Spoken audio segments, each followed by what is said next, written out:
स्कूलों में पढ़ने वाले बच्चों को सबसे ज़्यादा परेशानी गणित में होती है। गुणा भाग है उसमें बच्चे उलझ कर खड़े हो जाते हैं और फिर गणित से दूर होने लग जाते हैं, गणित से उनको डर लगने लगता है। ऐसे में आजकल स्कूलों में वैदिक गणित पढ़ाया जाने लगा है और वैदिक गणित का जो प्रचार है वो बड़ा तेज़ी से होने लग रहा है। तो मेरे साथ जोगेंद्र जी हैं, हरियाणा शिक्षा विभाग में शिक्षक हैं, मैथ के विशेषज्ञ हैं। तो आज इनसे गणित के बारे में पूछेंगे। वैदिक गणित की बहुत सारी जानकारियाँ, कुल मिला के सारा वैदिक गणित पर आपकी चर्चा रहेगी। आप वीडियो को शेयर करें, चैनल को सब्सक्राइब करें। मैं आपका दोस्त क्रमपाल, बात करते हैं। जोगेंद्र जी, सबसे पहले नमस्कार। नमस्कार क्रमपाल जी, नमस्कार।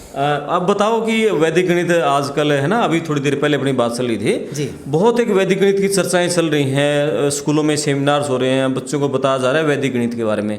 वैदिक गणित क्या है?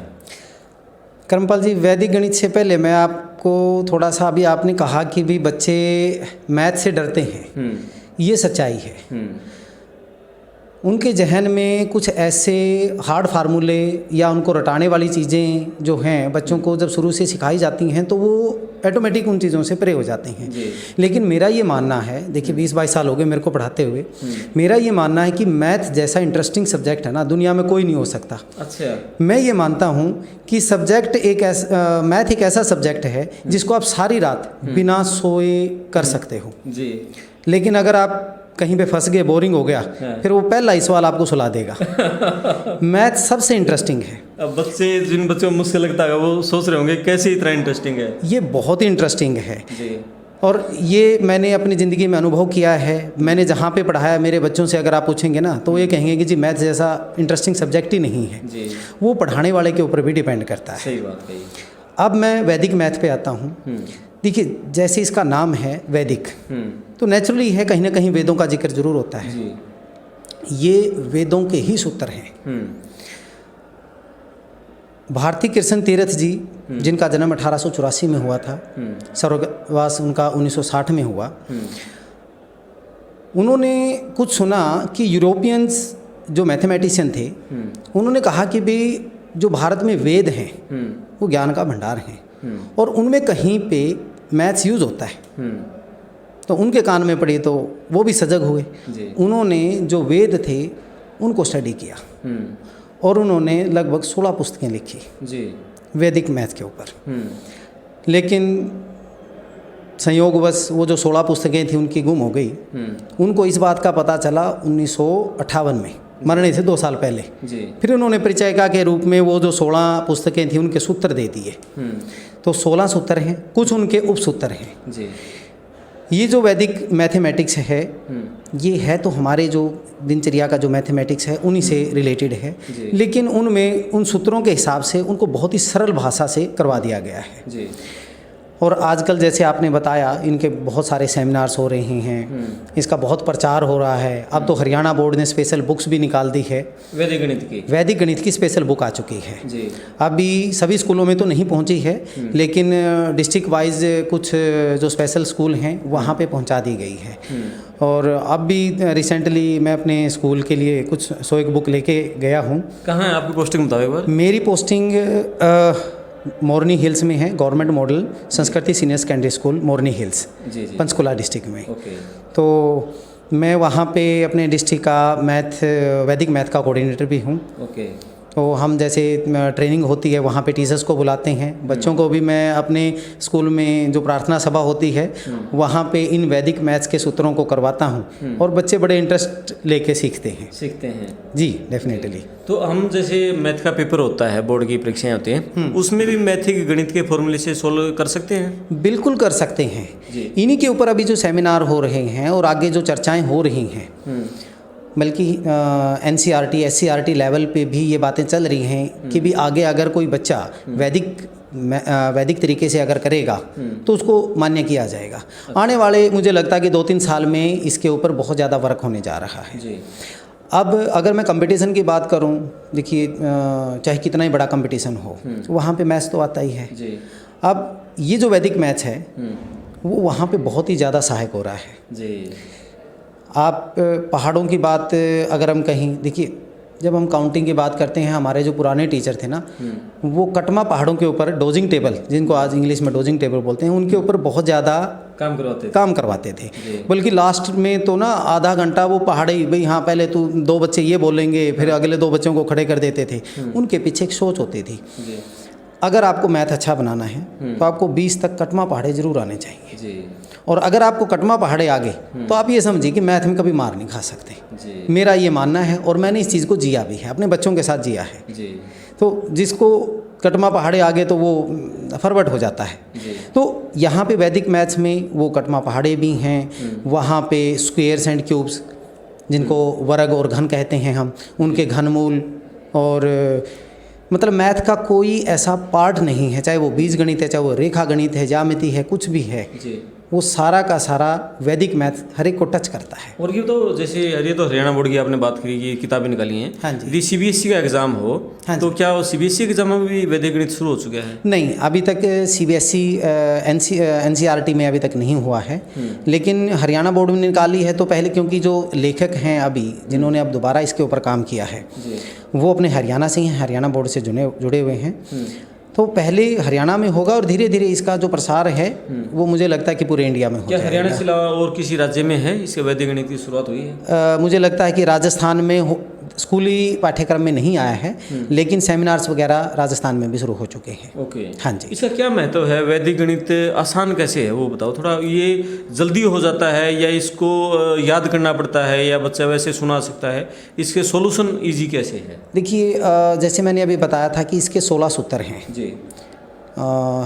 स्वामी कृष्ण तीर्थ जी ने जो लिखे थे, किताबें लिखी थी, उनके ऊपर फिर उन्होंने 16 सूत्र दे दिए थे। वो 16 सूत्र जो हैं वो चीज़ों को आसान करते हैं जी। जैसे अगर हम गुणा की बात करें, मैं 3 अंकों की गुणा और 3 अंकों से ही मैंने गुणा करनी है, तो वो विदिन 5 सेकेंड, मतलब मोर देन 10 सेकेंड होता नहीं है उसमें। अच्छा। अगर आपकी प्रैक्टिस हो तो विदिन 10 सेकेंड आप उसको कर सकते हो। बड़े से बड़ा स्क्वायर करना है, देखिए जितने भी कॉम्पिटिटिव एग्जाम्स हैं वहाँ पे स्क्वायर्स भी आते हैं, क्यूब्स भी आते हैं, स्क्वायर रूट भी आते हैं, क्यूब रूट भी आते हैं, ठीक है, और एरिया निकालना भी आता है। तो वो सारी चीज़ें अब जो वैदिक तरीके से हैं वो बहुत आसान तरीके से हैं। अब उनमें जो सूत्रों में एकाधिकेन, न्यूनेन, एकाधिकेन पूर्वेन है, गुणक समुच्चय है, मतलब जो 16 सूत्र हैं वो अलग अलग तरीके से, कोई जोड़ का है, कोई घटा का है, कोई गुणा का है, कोई भाग का है, कोई जो विभाजन विधि हैं हमारी भाग के जो नियम होते हैं उनसे रिलेटेड है। तो वो सारा बहुत ही आसान कर देता है हमारी उन चीज़ों को। गणना जो है, मैथ है क्या, गणना ही तो है, और वो हमारी गणना को बहुत आसान कर देता है। मैं कहीं पढ़ रहा था कि मैथ यदि वैदिक तरीके से आपको ज्ञान हो उसका, वैदिक गणित का, उसमें हम जैसे कोई सवाल हिंदी का आंसर सुनाते हैं, इस तरह सुना भी सकते हैं उसको। इतना इजी हो जाता है? इतना इजी हो जाता है, बिल्कुल हो जाता है। वो आपने सही सुना है, बिल्कुल। तो जिन बच्चों को मैथ से डर लगता है ना, और जिनके लिए बड़ा मैथ से मुश्किल लगता है, मैथ में सबसे कम नंबर आते हैं, मैथ में फेल होने का डर रहता है, वो बच्चे एक मैथ को इजी कैसे करें? वैदिक गणित या वैसे नॉर्मल गणित से? नहीं, देखिए दोनों तरीके से हो सकता है। वैदिक गणित इंटरेस्ट क्रिएट करता है, क्योंकि जब आप चीज़ों को, जैसे हम सिंपल अगर हम जोड़ की बात करें तो हम इकाई, दहाई, सैकड़ा ऐसे इस तरफ से जोड़ते हैं, लेकिन वैदिक मैथ में हम स्टार्टिंग से ही जोड़ना शुरू कर देते हैं। स्टार्टिंग से ही उनको स्टेप, आपको पीछे से नहीं, वो आगे से जोड़ सकते हो। गुणा है, गुणा में हमारे यहाँ पे बहुत टाइम लग जाता है, हमें तो 4-5 स्टेप करने पड़ते हैं। फिर पहले गुणा करोगे आप, एक से करोगे, दूसरे से करोगे, तीसरे से करोगे, फिर उनको जोड़ोगे, लेकिन वहाँ पे 2 स्टेप में ही आपकी सारी गुणा हो जाती है। अच्छा। हाँ, बिल्कुल हो जाती है। लेकिन देखिए उसके लिए यहाँ पे मैं नहीं बता सकता, उसके लिए तो बॉर्डर वो होगा। बाकी मैंने इसके ऊपर वीडियो बनाई हुई है। जब कोरोना था, कोरोना काल में बच्चों को पढ़ाने के लिए मैंने अपना चैनल स्टार्ट किया था। किस नाम से? जोगी सर के पाठशाला से। ओके। वहाँ पे आप भाई आप चैनल देख सकते हैं सर के, वीडियोस में मैथ के होंगे, सब्सक्राइब भी करना, उसको देखना भी। 9वीं, 10वीं, 11वीं, 12वीं जी, उनका सभी का मैथ हर एक क्वेश्चन वाइज वहाँ पे सोल्व किया गया है। दूसरा, वहाँ पे वैदिक मैथ से रिलेटेड जो हैं वो भी आपको वीडियोस मिलेंगी, और रीजनिंग की हैं वो भी वीडियो काफ़ी मिलेंगी। तो वैदिक मैथ्स के जो फार्मूले हैं वहाँ पे उसमें से देख सकते हैं। अच्छा। हाँ जी। तो ये बताओ कि जैसे ये तो वैदिक गणित हो गया, बहुत सारे स्कूलों में बहुत सारे मैथ के टीचर्स होंगे, उनको वैदिक गणित की जानकारी नहीं होगी अभी, और बहुत सारे स्कूलों में नहीं होगी। मुझे लगता है कि अभी तो हरियाणा में सिर्फ 1% टीचर को ही जानकारी है। 1% टीचर को ना? हाँ जी। तो आम गणित वाले बच्चों के लिए एक आंसर ये भी दे दीजिए कि जिनको मैथ मुश्किल लगता है वो बच्चे गणित को आसान कैसे करें, वो किस तरह से काम करें गणित? देखिए, मैं जब भी क्लास में जाता हूँ, मुझे पता है गणित बच्चों के लिए मुश्किल, पता नहीं क्यों उनको क्यों लगता है। मैं उनको ये कहता हूँ, बेटा कि अगर आपको गणित मुश्किल लगता है ना, आप स्कूल से घर आते हो, घर से स्कूल जाते हो, जाते जाते आप अपने मन में सोचने लग जाइए, भाई 7 और 3 10, 10 और 5 15, 15 और 6 21, 21 में से 2 गया 19, 19 और 5 24। अगर आप सिर्फ ऐसा भी करते जाओगे ना, तो गारंटी देता हूँ मैं, विद इन 7 डेज उसकी जोड़ घटा की जो प्रॉब्लम है वो सोल्व हो जाएगी। बच्चे मार वहीं पे खाते हैं। मुझे इतने साल हो गए पढ़ाते हुए, हमें पता है बच्चे कंसेप्ट तो समझ जाते हैं जी। लेकिन जब उनकी जोड़ घटाई गलत हो जाती है, फिर वो टीचर से भी दूर होने लग जाते हैं जी। तो अगर बच्चा ये भी थोड़ा स्टेप कर लेना तो बड़ी आसानी से हो जाएगा जी।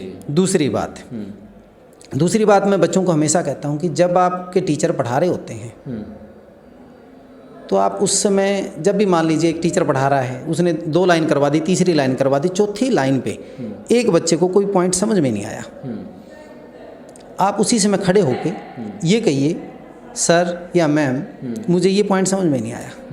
अब बच्चा क्या करता है, बच्चा सोचता है कि मैं कैसे पूछूं, मेरे फ्रेंड क्या कहेंगे, वो शर्मा जाता है। लड़का होगा तो लड़की से, लड़की होगी तो लड़के से, अगर ना भी हो तो भी सोचता है कि मेरे फ्रेंड्स क्या सोचेंगे, और उसका पॉइंट तो वहीं पे स्ट्राइक किया ना, मैडम ने या सर ने वो पूरा सवाल करवा दिया। वो ये सोचेगा चलो मैं ट्यूशन पे कर लूँगा, वो ट्यूशन पे भी सेम प्रॉब्लम रहती है। मैं अपने मम्मी पापा से पूछ लूँगा, हो सकता है उनको ना आता हो, वहाँ से भी ना समझ में आए। मैं उनको ये कहता हूँ, बेटा कि अगर हम यहाँ पे हैं, आप लोगों के लिए हैं, आप मेरे से या किसी भी टीचर से अगर आप 6 बार भी पूछोगे तो उस टीचर का फ़र्ज है वो बताएगा। और आपको जो चीज़ ना समझ में आए, अकेली मैथ की भी नहीं है, मैं ये हर एक सब्जेक्ट के लिए कहता हूँ, आप किसी भी सब्जेक्ट को लो और उसको जो चीज़ ना समझ में आए, सर के या मैडम के पीछे पड़ जाओ, जी मुझे तो समझाओ आप, मैं तो समझने के लिए आया हूँ। अगर बच्चे इतना इंटरेस्ट दिखा दें तो मैथ तो बहुत ही ईजी है, बहुत ही आसान है। और ये हमारे जीवन में, मैं कहता हूँ बच्चों को कि आप मुझे अपने जीवन में ना मैथ से अलग करके दिखा दो। कोई भी ऐसी क्रिया, मैं बच्चों से ये क्वेश्चन पूछता हूँ, भाई तुम मुझे ये बताओ कि ये क्रिया जो है ना ये मैथ से अलग है, तो आप अपने जीवन से मैथ को अलग कैसे कर दोगे? हर काम मैथ से जुड़ा हुआ है, हर काम मैथ से जुड़ा हुआ है। कोई भी जीवन का कोई काम ले लीजिए, और मैंने देखा है जी, मेरे बच्चे बहुत अच्छे से इन चीज़ों को सुनते हैं। और मैं आपको अपना ही एक अनुभव बताता हूँ। 10वीं क्लास के बच्चों का मेरा रिज़ल्ट था, और उस समय से पहले वो बच्चे ना मैथ से बहुत डरते थे।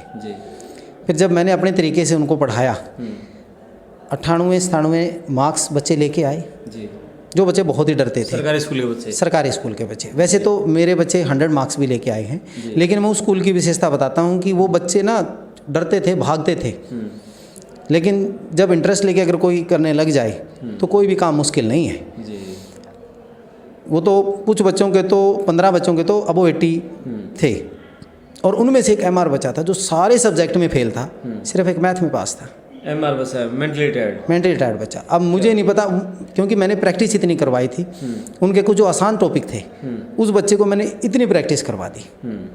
अब परमात्मा साक्षी है इस चीज़ का, वो मेहनत है ना, वो मेरी सफल हुई। तो मैथ जैसा इंटरेस्टिंग और आसान से। कौन कौन सी क्लास को पढ़ाते हो आप? मैं 9, 10, +1, +2। +1, +2। हाँ जी। तो जैसे 10वीं और 12वीं की बोर्ड की परीक्षाएं होती हैं, हाँ जी, इसके जो बच्चे हैं 10वीं और 12वीं के, वो किस तरह से तैयारी करें, थोड़ा उनके बारे में बताओ। देखिए 10वीं 12वीं के बच्चे जो इंटेलिजेंट बच्चे हैं, देखिए दोनों तरह के बच्चे होते हैं।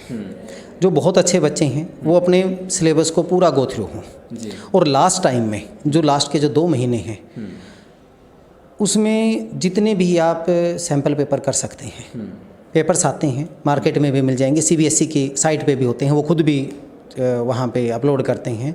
जितना बच्चा उस सैम्पल पेपर्स को कर लेगा ना, उतना ही ज़्यादा वो स्कोर करेगा अपने फाइनल में। क्या होता है कि जब हम 5, 7, 10 पेपर कर लेते हैं तो हमें ये लगता ही नहीं कि मैं वहाँ पे एग्ज़ाम में बैठा हूँ या मैं अपने घर पे कर रहा हूँ। दूसरा, जब आप टॉपिक कर रहे हैं, टॉपिक करते हुए जो इम्पोर्टेंट चीज़ें हैं, आप उनके नोट्स बनाना शुरू कर दीजिए। बच्चों की सबसे बड़ी कमी है कि वो नोट्स नहीं बनाते। जिस दिन बच्चों आपने नोट्स बनाना शुरू कर दिया ना, उस दिन आपको कोई भी सब्जेक्ट मुश्किल नहीं लगेगा, वो मैथ, साइंस, एसएस कुछ भी हो।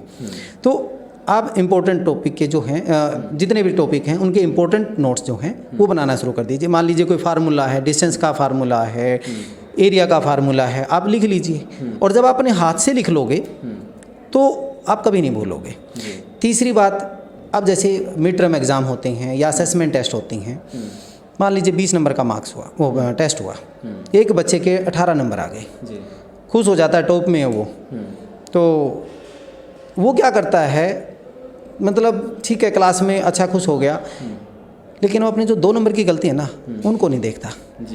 मैं बच्चों को ये कहता हूँ, आपने जो ठीक कर दिया उसके ऊपर तो आपका कॉन्फिडेंस है। जो 2 मार्क्स कटे हैं आप उनको ज़रूर देखें। अगर आपने उनको देख लिया तो उनकी गलती आप दोबारा नहीं करोगे। ये छोटी छोटी बातें हैं। और अगर जो मैंने अभी बताया एग्ज़ाम से पहले वाले इम्पोर्टेंट नोट्स बना लीजिए। अगर आपके नोट्स होंगे ना एक जगह, आपको ना पूरे मैथ में जाने की ज़रूरत नहीं है या पूरे सब्जेक्ट में जाने की ज़रूरत नहीं है। आप सिंपल, अगर वो 2 पेज में है, 3 पेज में है, एक टॉपिक के 3 पेज में सारे आ जाते हैं, उतने में काम चल जाएगा। आपको बहुत ज़्यादा मेहनत करने की भी ज़रूरत नहीं है। करने की ज़रूरत नहीं है जी। और सबसे बड़ी बात है कॉन्सेप्ट क्लियर होना। ये सर ने जो बताया है, एक वाकया मैं बता देता हूँ आपको।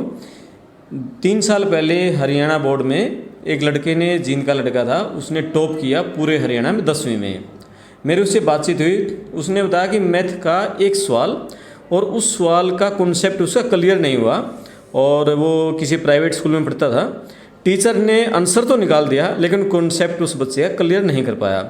उस बच्चे ने 8 राज्यों के बोर्ड की ऑनलाइन किताबें डाउनलोड की और 8वें राज्य की किताब से जो डाउनलोड की उसने मैथ की, और तब वो उसका कॉन्सेप्ट क्लियर हुआ और तब बच्चा वो स्टेट में टॉप कर पाया। देखिए उसकी लगन थी ना, उसकी लगन थी। उसको ये पता था कि भी अगर मेरा ये कंसेप्ट नहीं क्लियर हुआ और बाई चांस यही क्वेश्चन आ गया तो मेरे तो मार्क्स कट जाएंगे। यही बात है, यही हम अपने बच्चों को, मैंने अपने चैनल पे जो सबसे पहले संदेश मैंने स्टार्टिंग में दिया था ना, अपने टीचर्स को भी, मैंने अपने टीचर्स साथियों को यही कहा था, भाई ये बच्चे हमारे भरोसे पे आते हैं। अगर वो आपसे 10 बार पूछे ना तो आप गुस्से ना हो, बिल्कुल गुस्सा ना हो, क्योंकि बच्चा ना टीचर से बहुत डरता है, पूछते हुए बहुत डरता है कि मेरा टीचर कहीं थप्पड़ ना मार दे। क्योंकि मैं इस चीज़ का भुगत भोगी हूँ। बचपन में मेरा जो मैथ का टीचर था बहुत ही अच्छे थे, आसपास के स्कूलों में मतलब वो सबसे टॉप में होते थे। महेंद्र सिंह जी थे, हमारे पड़ोस के गांव से ही थे। कौन से स्कूल में पढ़ते थे? मैं अपने गांव में पढ़ता था जी। कौन सा गांव? मेरा गांव मंगलपुर है, डिस्ट्रिक्ट जींद में है। हाँ, तो क्या हुआ, वो कोई सवाल करवा रहे थे और ये 6ठी क्लास की बात है। सवाल करवाते करवाते, वो भाग का सवाल था, उनसे कहीं नीचे माइनस करने में ना गलती हो गई। तो मैं खड़ा होके मैंने कहा कि सर यहाँ से गलत हो गया। उन्होंने सवाल की तरफ नहीं देखा, उन्होंने खींच के थप्पड़ दिया मेरे को। मैं बैठ गया, बच्चा था, क्या करूं। अब वो जब लास्ट में सवाल नहीं हुआ तो आंसर तो गलत आना ही था। तब उन्होंने कहा कि सॉरी। हालांकि देखिए उस समय बड़प्पन कहता हूँ मैं उनका कि उस समय टीचर का सॉरी कहना एक बहुत बड़ी बात थी। नहीं तो टीचर तो 20-30 साल पहले ये मैंने 10th की है जी, 95 में की है तो आप देख लीजिए। हाँ, 27 साल पहले पूरा एक पीढ़ी बदल गई। हाँ, पूरी पीढ़ी बदल गई है।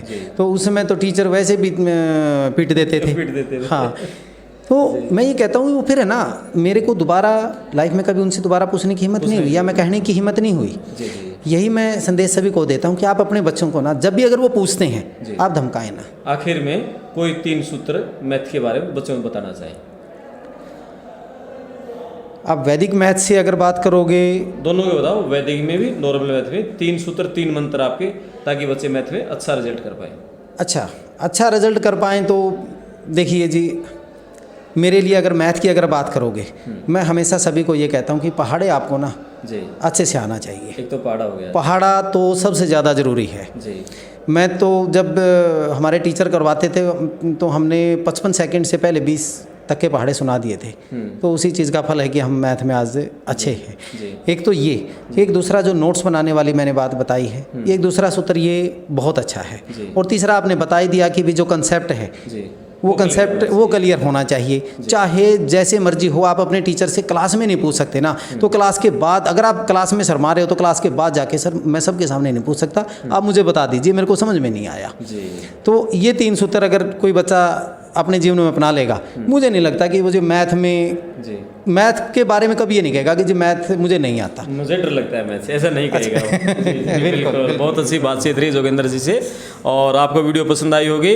खुद देखें, अपने साथियों को भी दिखाएं, और मैथ के बारे में काफ़ी कुछ हमने जानने की कोशिश की है, मैथ को हम किस तरह आसान करें। मैं आपका दोस्त करमपाल, धन्यवाद।